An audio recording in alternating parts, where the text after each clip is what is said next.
بسم الله الرحمن الرحيم. السلام عليكم ورحمة الله وبركاته. إن أكرمكم عند الله أتقاكم، إن الله عليم خبير. الآية دي ومعاها طبعا آيات القرآن التانية كانت من أهم أسباب إنه ناس كتير يخشوا في الإسلام، لأنها طبعا بتأكد، ربنا بيأكد على إنه التساوي، المساواة بين الناس كلها، مفيش أي فرق بينهم.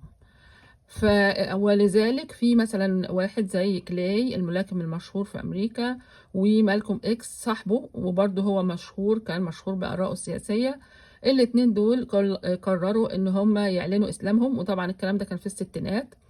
وبعدين بعد ما أعلنوا إسلامهم كل واحد منهم لوحده كده راح يعمل عمرة، وكان الشيء اللي أجمعوا عليه هناك المنظر، وهم تقريبا مصورينه أو عاملين به فيديو.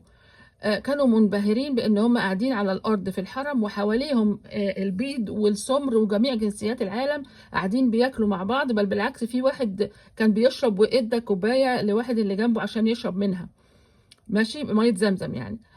فطبعا هم كانوا منبهرين. في أمريكا في الوقت ده وفي بعض دول العالم التانية كانوا مانعين الاختلاط أصلا بين السود والبيض، ولا إنهم ياكلوا معاهم ولا حاجة أبدا.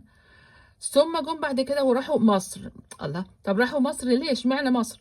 لأن مصر هي من البلاد اللي بتكرم أو بتحترم جميع البشر اللي بيلجأوا ليها، سواء في فقر أو في سياحة أو في أي حاجة، مهما كان لونهم أو شكلهم أو أي حاجة فيهم.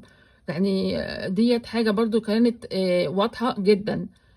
عدم التفرقة وانعدام، شبه منعدم العنصرية بسبب اللون في مصر. فطبعا انا شفت الحاجات ديت هنا وشفتها في امريكا. ومش كده وبس، واحد من الموظفين في مصلحة كنت لسه فيها، واقفه انا بتكلم مع الناس عادي، وبعد ما خلصت هو لقيته جاي كده بيقول لي انت من مصر؟ قلت له انت عرفت منين؟ قال لي عرفت من طريقة كلامك، انت عندك ثقة في نفسك وعارفة حقك فين ومجهزة حاجتك، وانتوا كده كلكم. حسيت ان ناقص يقول لي انا بفتخر بيكم يعني. وربنا يهدينا جميعا.